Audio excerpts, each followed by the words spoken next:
Stats. Welcome to the podcast you've been waiting for. Great perspective and exclusive interviews. It's a hard job for those guys because it's happening fast. The kind of Saints insight and fun commentary you won't get anywhere else. We've got plenty of technology to speed things up.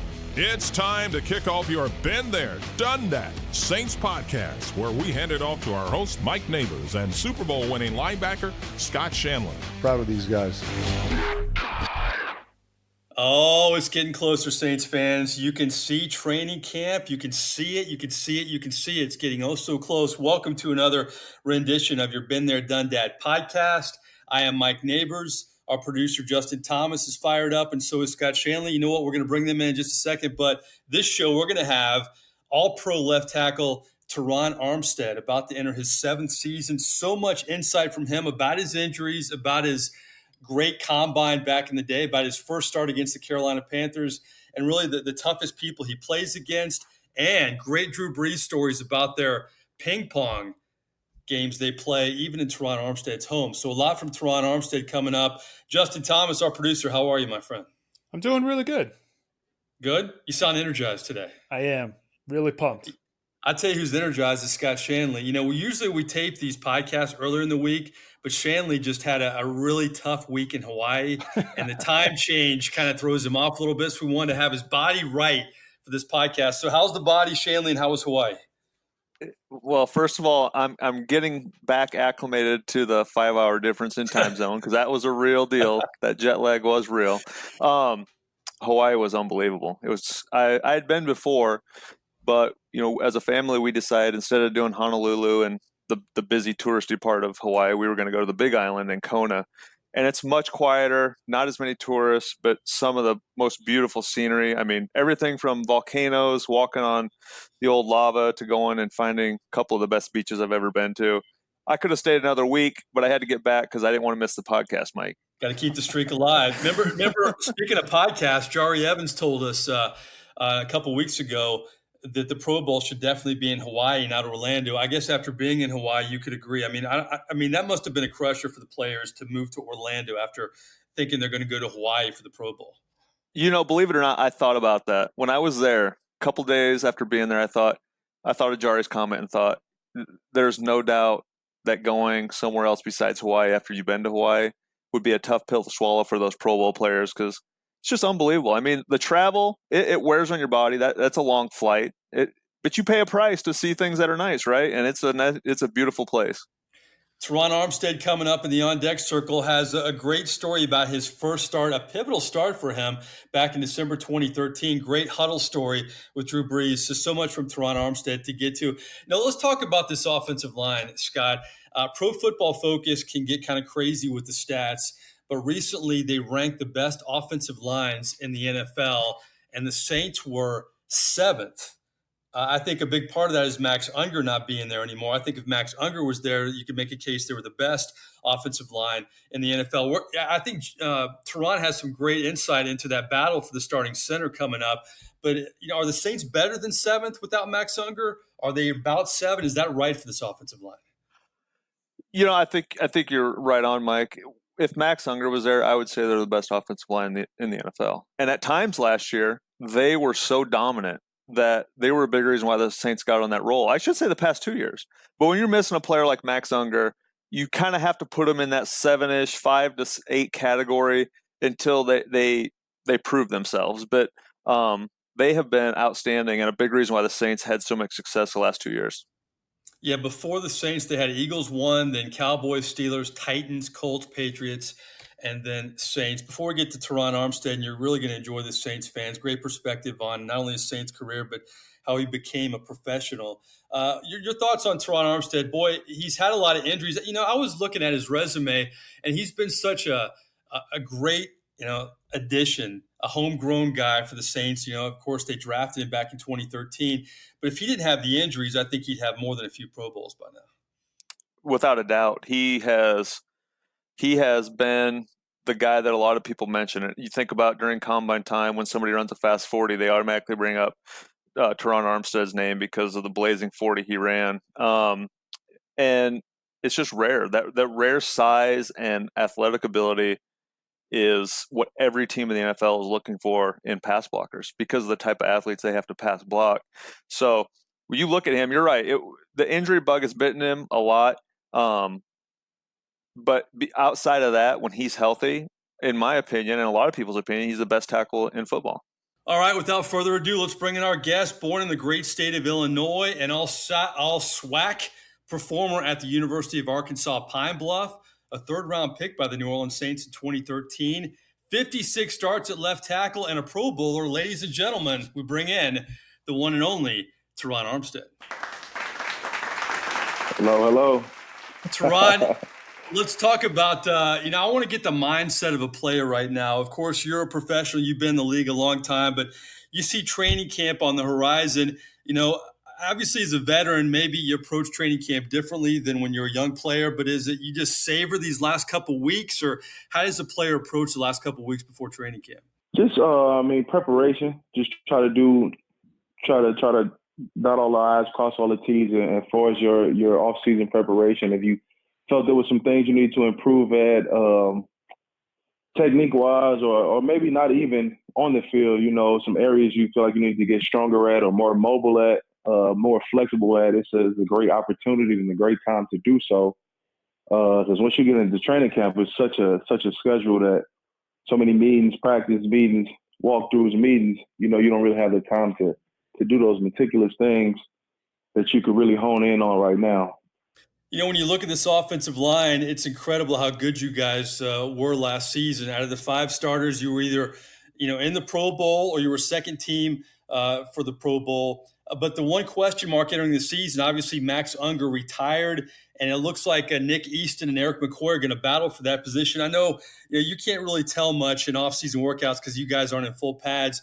But A, were you surprised by Max Unger's retirement? And B, how do you see Easton and McCoy filling that void? No, I can't say that I was surprised by his retirement. I know it's something that he's been dealing with. It's some pain that he's been fighting through and battling through. So I know at some point it happens and it comes. And definitely going to miss Max, everything he brought to the table, everything he brought to our team, his leadership and his abilities. So, we're definitely going to miss Max. Just looking at this race, this center race that we got going, man, it's maybe more than a 2-man race. I would say it's a 4-man race between Nick, Eric, Will Clapp, and Cam Tom. I would say Cam Tom and Will looked really well in this off-season, the spring football segment of it. Both playing a lot of guard. But it looks like they've been putting the work in and has taken the necessary steps to put their name in that bid. So it'll be a nice tight race, I believe, to see who gets the job. But all those guys are worthy. Hey, Terron, I was with the Saints from 2006 to 2012. So I just missed out. You were in part of the 2013 draft, but I can remember talking to guys who I'd played with who said, man, I think the Saints found another gem from a small school. This Armstead kid, he's got phenomenal feet, really athletic. And I'll never forget during the 2013 training camp, hearing about you. And here you are 5 years later, Pro Bowl caliber player, or should I say all-pro caliber player as well. One of the best offensive linemen in the NFL. What was that transition like from small school, Arkansas Pine Bluff, to the NFL? And did the NFL come easier than you thought it would, or how'd you transition so quick? It definitely was a transition. It was a learning curve, terminology-wise, especially coming into such a complex offense with great minds like Sean and Drew. So being put into that type of system was definitely a learning curve, and I just approached it as a race to improve. So I just had to get better every day, like show some sign that I was improving. Because coming from a small school, my thought process is you got a little less chances than somebody that was drafted higher or come from a bigger program that got more connections to the NFL. So I just was in that race to improve, and I'm still running that same race, man. Still trying to improve on every aspect of my game to keep going. And once I feel like I get to that point of complacency, then that's when it's time to hang it up. Yeah, I think one of the things that people fans and even people in the media like myself now, I understand that a lot of times when people get drafted, it's more about the fit that can extend their careers than For sure. going higher in the draft. And obviously, I think you went to a perfect place, perfect offense for your skill set. But at the same time, we always took a lot of pride in having a great locker room. And I think you went to a great team with great offensive linemen in your room. Was there anybody who you kind of took hold of and kind of watched the way they went about their work, or that you learned from right away that really helped your game? Oh, for sure. Definitely a blessing going down to New Orleans. A great foundation, a great organization that already had the locker room built from you guys. You know, you guys got when you guys won a Super Bowl, and you just kept that same environment. That's what Sean and Mickey always, they look for those type guys, you know, guys that mimic yourself.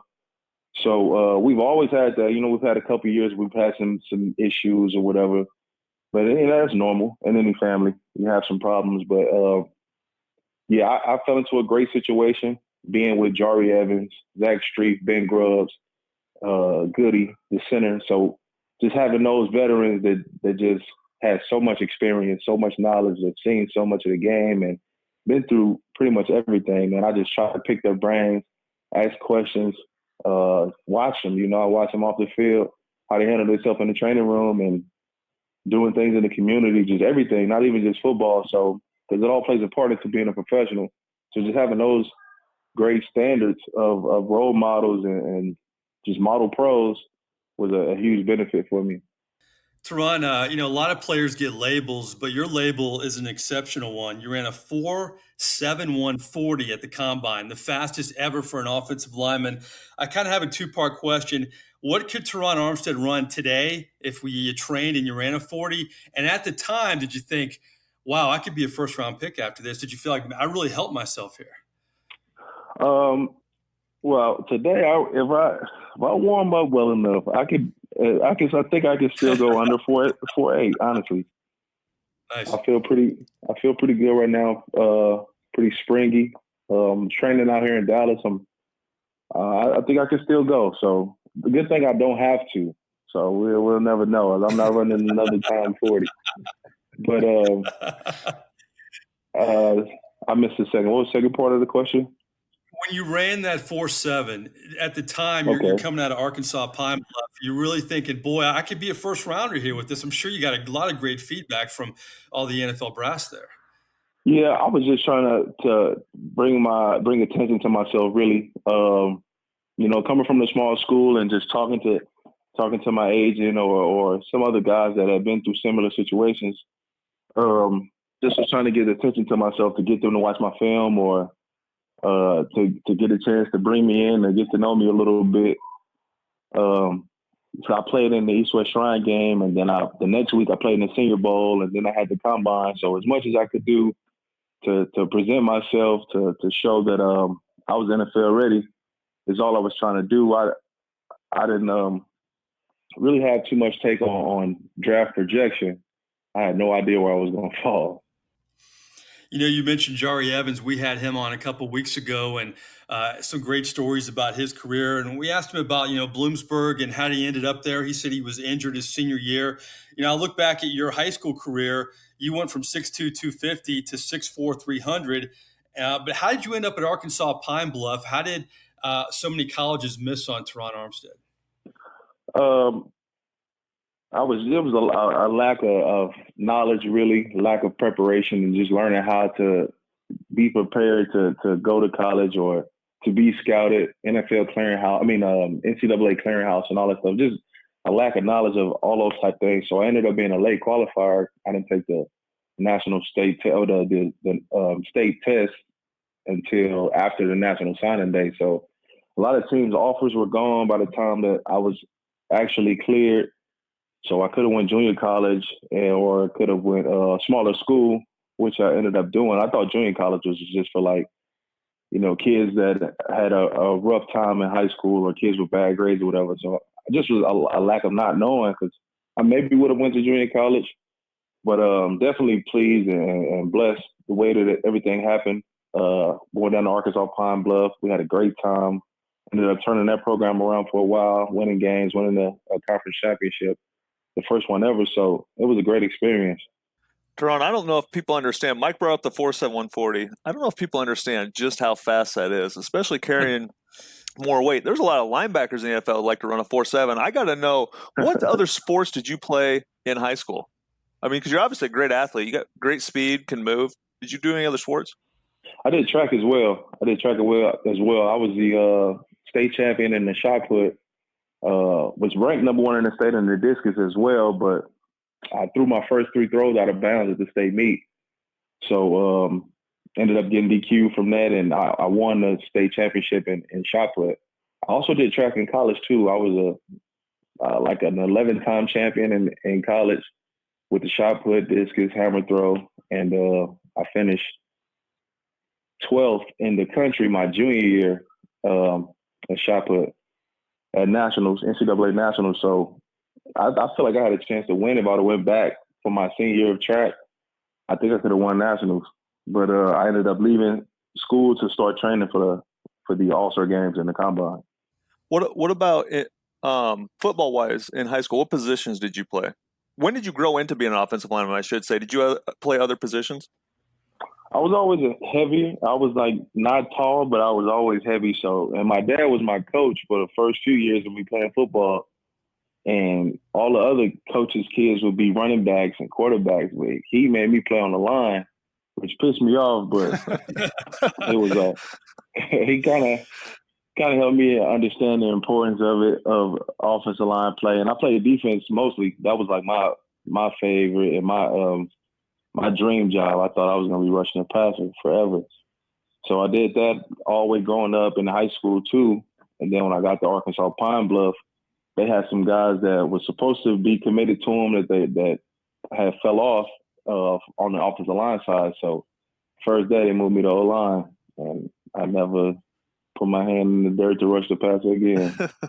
Was there a moment in your life at Arkansas Pine Bluff? I talked to a lot of your former teammates and even current teammates, and like even Will Lutz a couple of weeks ago, he never thought he'd be playing in the NFL. He thought he might be going to law school if things didn't work out. Was there a kind of that magic moment in college where you had a good game, or you knew you had rare speed that you thought, I'm gonna make it at the next level?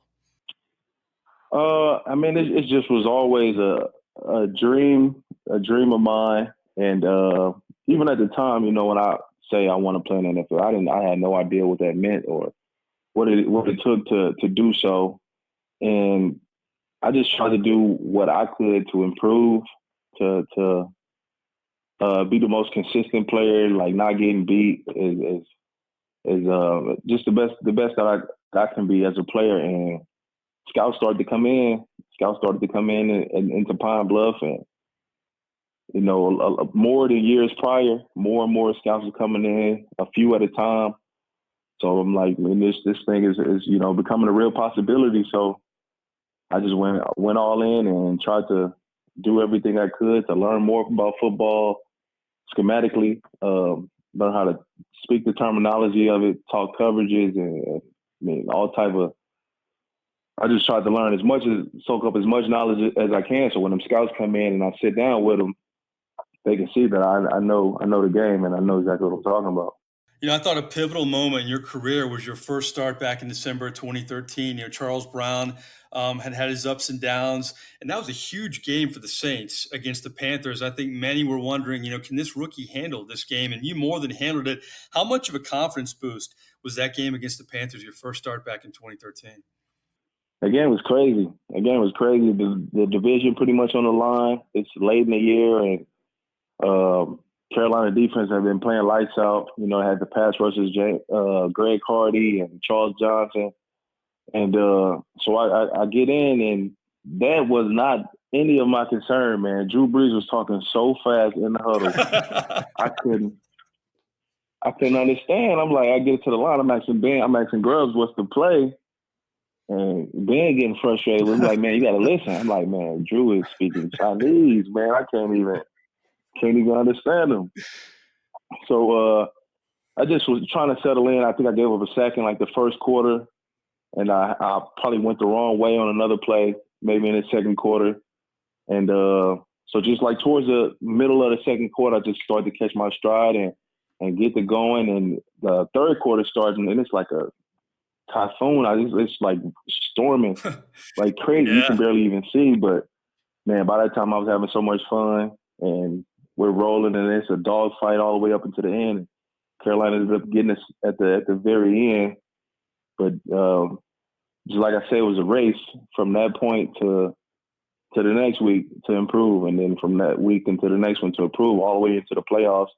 We go out to Seattle, and it's, you know, how loud that stadium is, but the problem I had with the communication from Drew wasn't a problem anymore, because just getting those reps with him and improving, I just try to keep doing that. Do you have a favorite Drew Brees story besides that one? Something that happened in the huddle, could have been the locker room, could be away from the locker room. I know there's a lot of interaction you've had with him over the years, protecting his blind side. But is there a story that stands out with you and Drew Brees? Man, I got a lot of memories with Drew, man. It's been a great ride, you know, to be a part of a Hall of Fame career, and a great person. I mean, Drew's the ultimate competitor. Everybody knows that. So me and him will play ping pong, you know, and we talk to each other like we never met, like we complete strangers talking trash. Drew's came to my house, and we played ping pong in the garage. Really? Or anything, man. Drew, he's quite the guy, and I got a ton of memories with him. How do you do against him in ping The pong? things he do on the field is unreal. How are you against Drew in ping pong? Because I know Streef's had his way with Brees at times over the years. Yo, Streef had his way with Drew. Like, he had Streef was his kryptonite. He had them all figured out, and that was the thing about the game. It'd be matchups, playing styles would clash, and me and Drew would go into overtime. Every match would go into overtime, and I get him, or he'll get me twice in a row, and I'll get him. But the thing about it is, when Drew beats you, he's already busy. Like, you understand he's busy, but he gets super busy.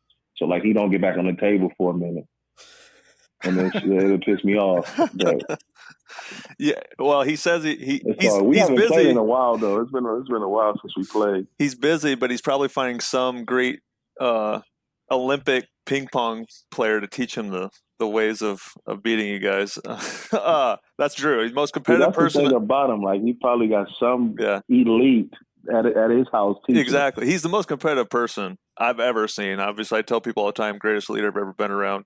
You know, my next question for you, Terron, as a player, I hated when people would ask me who's the best running back you went against, who's the best wide receiver, who's the best tight end. I had my answers down. It was Antonio Gates and Gonzalez as a tight end, LaDainian Tomlinson as a running back. You've been a premier left tackle in the NFL for a long time. Who are the guys that you know you're going to have an all-day job come Sunday when you see them show up on the schedule? Man, it seems like it's somebody every week, honestly. Every week it's a guy lined up that you know, getting past to rush the passer, and it seems like they're getting faster and got a plethora of moves. But I mean, you know the guys that's the top of the top, you know, like the Everson Griffins, the Melvin Ingram. Myles Garrett is going to be one of them for sure. Played him last year, and he still, you know, got some learning to do, figuring it out as far as his rush plan or whatever. But his abilities, his natural abilities are off the chart, and his motor as well. You know, he plays really hard every snap. He's going to be one of them guys that it's going to be a long day.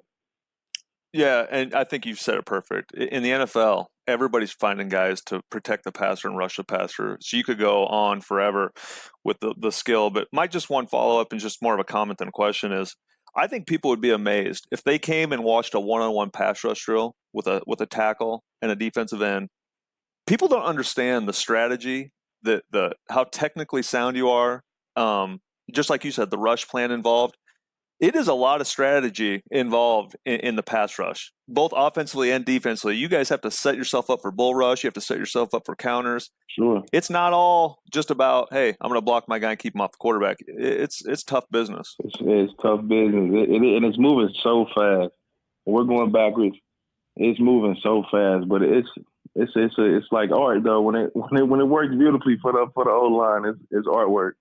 Terron, before we get to our final segment, which I guarantee you're going to enjoy, injuries are a part of football. They're very random. You never know, when they're gonna come up. And you've endured your share. How are you feeling entering this season? Because you've rebounded from quite a few injuries to play great football. But how are you feeling right now? I feel good. I had the pec last year. I tore my pec against Cincinnati in the second quarter, and that was a challenge. That was one of the most challenging ones I've had, and I've tore my fair share of tendons, ligaments, muscles. So that was a tough one for sure. But just was able to fight through it. Work really really hard in the training room and rehab to get back to the playoffs. All right. Well, you've answered all our questions, but we have three more. Our producer, Justin Thomas, well, he knows what time it is.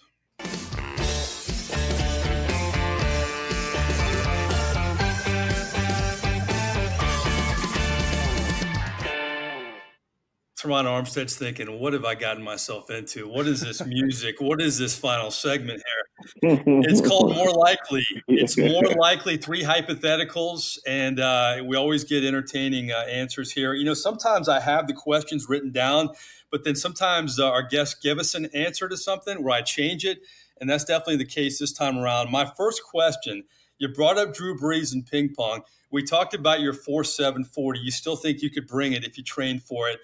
I got to ask you this. More likely, Terron Armstead, if you trained, you and Drew Brees ran a 40, who would win? I got him. I got him.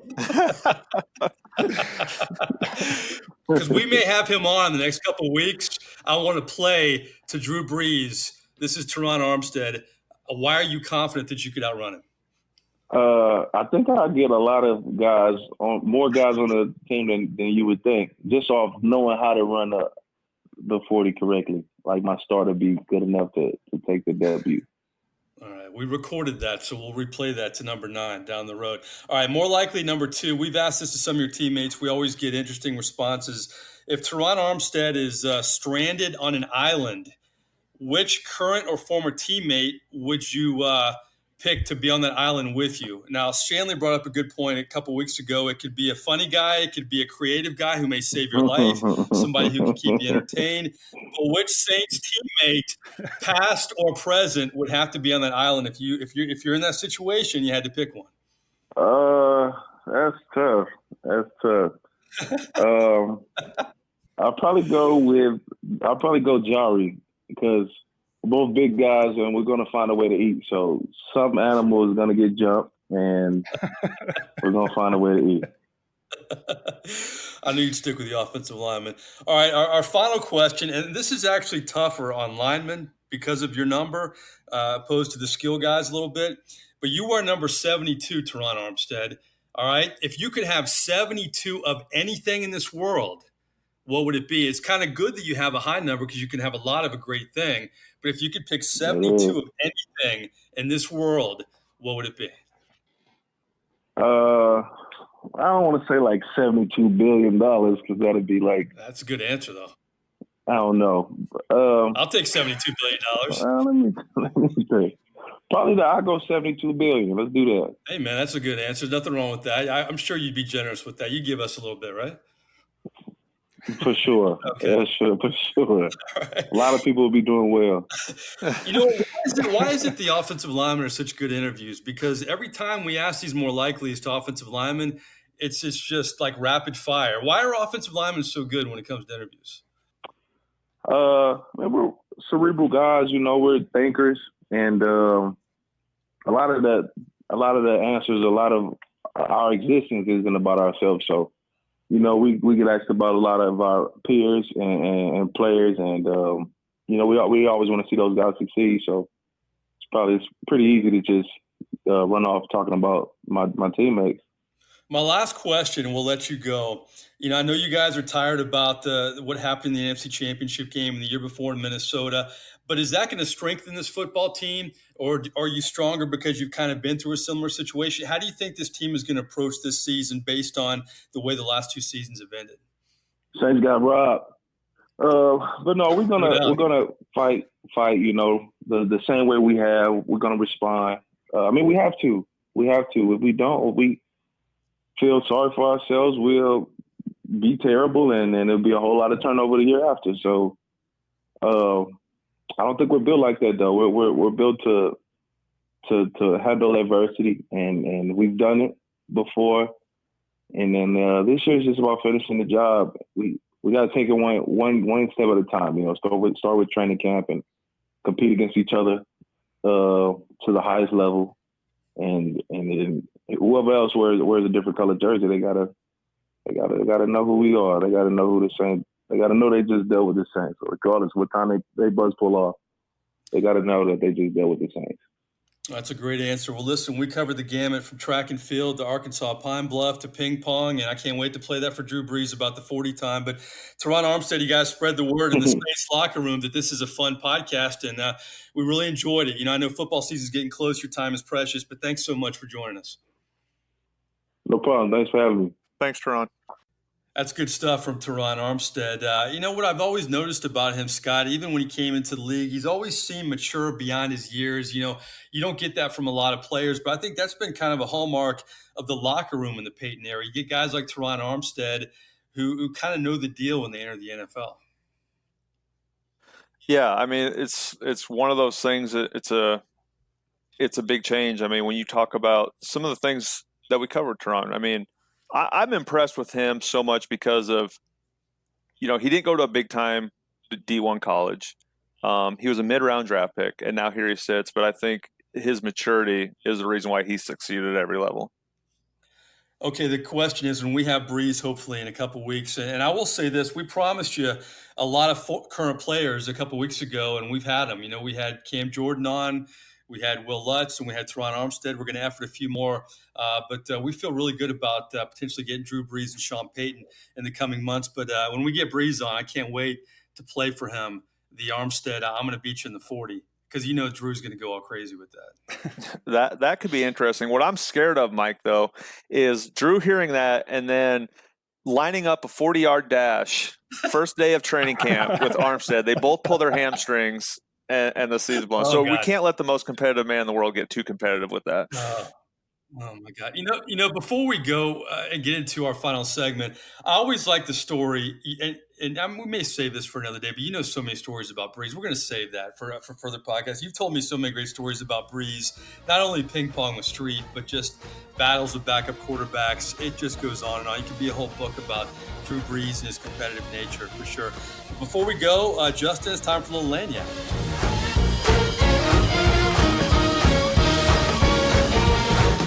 All right, you're first up, Mr. Justin Thomas. What do you have for us this week?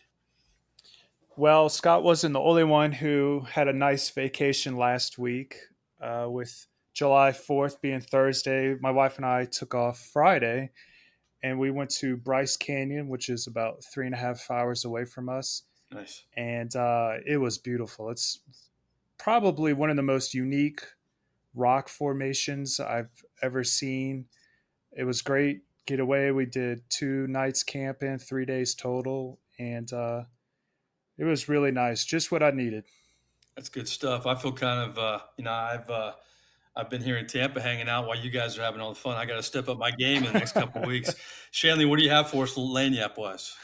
Yeah, I was gonna cover a little bit of Hawaii, but there's a lot to cover. It was just a great vacation. I'm gonna stick with some of the news going on in the NFL, kind of a quiet thing, but I saw, maybe it was yesterday or the day before, how the NFL has now backed away from the full-time officials thing. They've told the officials they're no longer going to do a full-time gig, go back to your other part-time jobs. And I don't know whether it's a posturing thing with labor negotiation type deal with them or what it is, but Coach Payton has been an advocate of having full-time officials. And I'm 100% on board with that. When you're talking about a league with billions of dollars and teams worth billions and players making millions, you have to have full-time officials who sit down, watch film, just like players do all day during the week, prepare themselves to call games, and especially with gambling becoming more popular in all the states, these guys are going to be under even more scrutiny. I think you need full-time officials, and the NFL, once again, is finding a way to blow it. And did you see every official who manned the NFC Championship game got their contracts renewed, basically. I don't think that's good news either. Yeah, you're exactly right. There has to be a standard. As a player, as a linebacker, if I go out there and I miss every tackle, guess what? I'm going to get fired, and somebody else is going to be doing it. As an official, you can train guys. I it's not an easy job by any means. It's tough. The game moves fast, but there has to be some accountability and some pressure on these guys to do their job to the highest level. Otherwise, somebody else will do it. And that's what makes the NFL so great is players are under pressure to perform, and that's why they play so well. Well, my lanyap, speaking of knucklehead moves, and I couldn't agree with you more on the officials and your stance on that. I've heard some dumb ideas in sports. Roger Goodell, he's the prince of all that stuff. But the dumbest idea that I've ever heard in sports recently was that my Tampa Bay Rays could share a season with another team and not another team, but they would have another city. They would play half their games in Montreal and half their games in Tampa Bay. I think this is a ploy by the owners to get a stadium in Tampa or a stadium somewhere, because let's not forget, Montreal was a disaster baseball-wise at the end too.